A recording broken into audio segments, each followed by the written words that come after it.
সংস্কারের প্রস্তাব নিয়ে আজ আবারও জাতীয় ঐক্যমত্য কমিশনের সাথে বৈঠক করছে বিএনপি।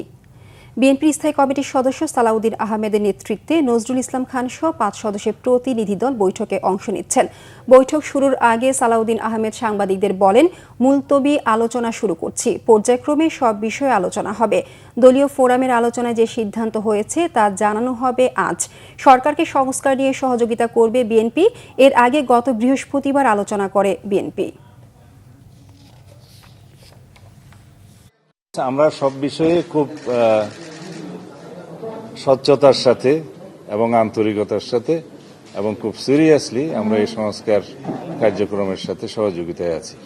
আজকের আলোচনার মধ্য দিয়ে আমাদের সংস্কার কমিশনের যে 5টি মূল রিপোর্টের উপর আলোচনা সেটা সমাপ্ত করা যাবে।